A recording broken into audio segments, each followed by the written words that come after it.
Grabe ka na. Di, huwag yan, huwag. Sila lang. Sino mga nakakita Diwata pare? Masarap ba arte?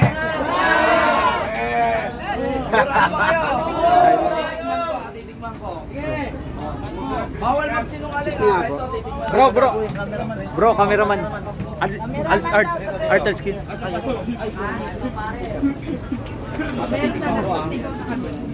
Bakit po sinasaw hindi ganyan pagkain? Gusto ko ano eh. Gusto ko yung crispy niya eh. Okay. Oh, meron. Ano sabaw ng Paris na yung medyo mainit. Kasi kanina pa to eh. Ano, masarap na Masarap? Wala pa. Wait. Yaman. Ay, dalawin to. Manyaman, anak putang animal. Ang sarap! Hindi, totoo, sir, to God, mamatay. Masarap. Masarap ang Diwata Paris overload. Ayoko na ito kasi gusto ito eh. Gusto ko yung sayo. Ito? Yung kasama dun sa 100. Ano yung kasi ayun yung pinunta ko dito eh. Patikman yung Paris niya and may bago siyang menu. Anong tawag dito? Barbecue. Saka yung chicken. Hindi siya chicken. Chicken. Chicken. Ang sarap, promise. Sobrang sarap. Ay, abangan niyo si Wamos dito, pupunta dito. Yun o. Kailan? Personal niya, pupuntahan dito si Diwata, personal niya titikman dito. Yung Paris na Diwata. Correct. Masarap. Oh, mainit sabaw. Alam ni Diwata, asa na ba yung partner ko?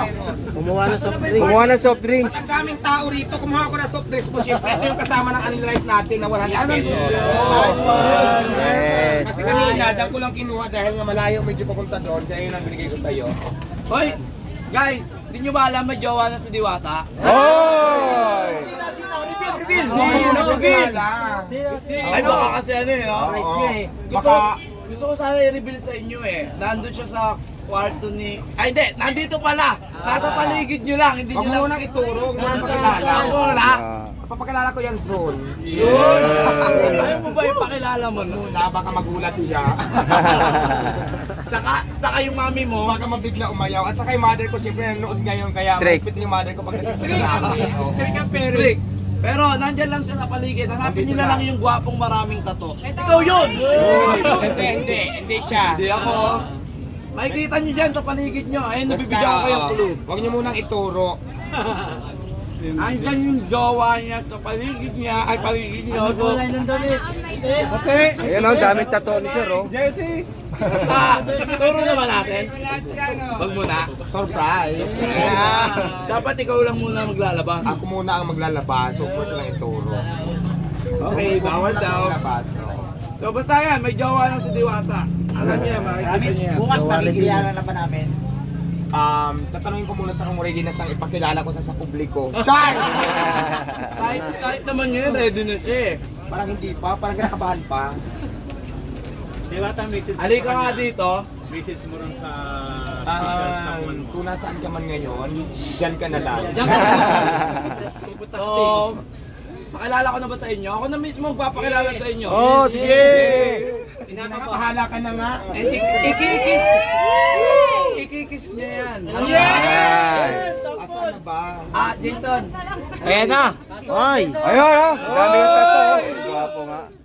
Ang gwapo. Saan yan? Nasaan?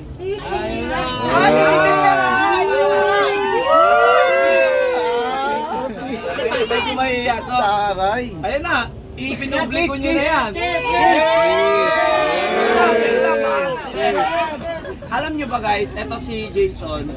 Actually nagpupuyat yan, nagpupuyat. So, nung nalaman niya na pupunta ako dito kay Diwata, hindi yan natulog. Kasi pag nagpuyat to, alas 6 ng umaga natutulog maghapon. Hanggang ngayon wala yung tulog, tinan nyo yung mata, para lang makita nyo si Diwata.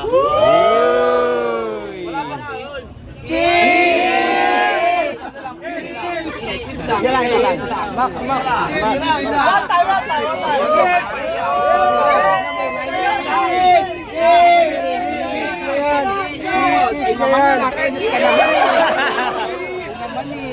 Kiss! O, sige na, kiss! 1, 2, 3.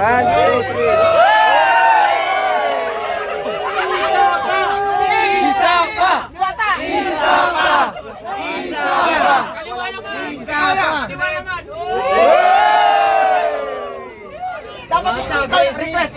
nahalik sa kanya. Okay na yan, marami na. Okay na yan. Teka lang. Bigyan na namin kayo. Ano na yan eh? Kumbaga ano na eh, dito na. Dito tayo. Tikman naman ng sike. Bagong Barbecue. bagong barbecue. So, Paris barbecue ang tawag namin dyan. ilan yung 100 pesos? 2 piraso, only rice, may kasamang soft drinks, only sabaw, tapos may free na water. Hindi, masarap siya. So, ito, 100 pesos lang. Pag malaki, 120. So, sulit na pa rin kahit saan ka lumugar, di ba? Sa 120. At saka yung bigas natin, mahal to. Ang bigas ko is 3,000 yung per sack. 3,100 pa umabot minsan, per sako ha. Parang Quality. dinarado, ganun, no? Wag-wag yung brand ko na ginagamit. Kasi yung wag-wag na brand kasi namin, kontrolado na namin isaing. Kahit 25 kilos sa isaing namin, alam na namin kung anong kalalabasan. Kaya hindi ako nagpapalit ng brand dahil pag yung iba hindi namin kabisado sa ingin, minsan pag hindi malata, sunog or hilaw. Ganon. Kasi maramihan ako magsaing, 25 kilos per salang. So ganon. Guys, sobrang salamat sa inyo sa suporta nyo kay Diwata. Nandiyan kayo. So, napakasarap ng pares ni Diwata. Ito talaga pinunta ko dito. Then, kaya nakita nyo, pinapalit ko pa yung coke para matikman ko talaga yung 100 pesos. So, sa 100 pesos, guys, sobrang sulit nito. Kaya pumunta na kayo dito sa... Diwata, Paris Overload. Ako lang, sinerch ko lang sa Waze, Diwata Pares Overload. Overload, makapunta na dito. Oo. Nasa Pasay lang tayo sa Jokno Boulevard. Malapit lang tayo sa GSIS. Yun.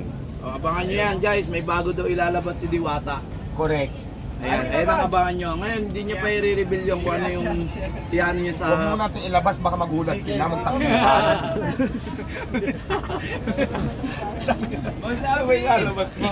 Basta ano kasi sa'yo na ilalabas? So, ang baril ilabas mo nyo. Takbuhan ka na. O sige. Magkano yan? Ikaw nang bahala. Ha? Mamaya, bilhin ko ng 20 pesos yan lahat. Isang daan naman lahat. Paano mo nakakapasarap? Chicken. Chicken Joy. Chicken Joy. Kasi pag Jollibee, Chicken Joy. Kay Diwata, Chicken Joy.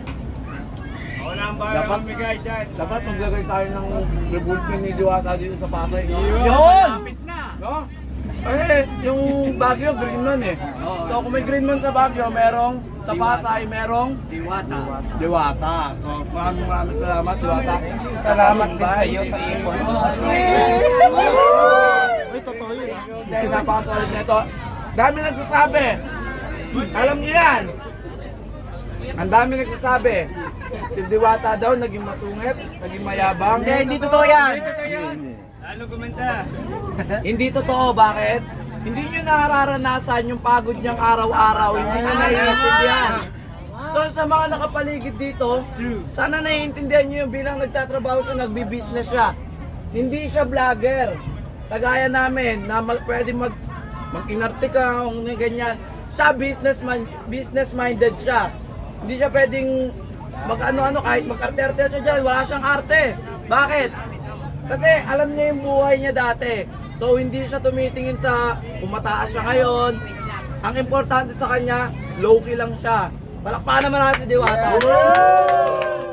Ang solid mo, Diwata. Eh, yung iba kasi, hindi lang mapagbigyan sa picture kasi sabi ko mas priority sa akin yung business. Kasi kung maghapon na lang tayo nakaharap sa camera sa picture-picture, sa mga interview, wala na akong magagawa sa tindahan ko. Kailangan kong i-manage, control yung mga tao, i-check yung mga stock kung ano bang kulang para mas sustain ko yung dire-diretso na serve sa mga customers ko. Kaya minsan nangyayari talaga yun na sinasabi ko, tika lang, mamaya na, busy ako, gumaganon ako. Yung iba, pag hindi napagpa-picture, tapos may sinabi akong ganon, malaki ng ulo, Hindi totoo yan. Wala na akong pakialam doon. Sinasabi ko, may oras po ako para sa picture, may oras para sa interview. Pero dapat bigyan nyo din ako ng oras para makapagtrabaho. Yun lang naman.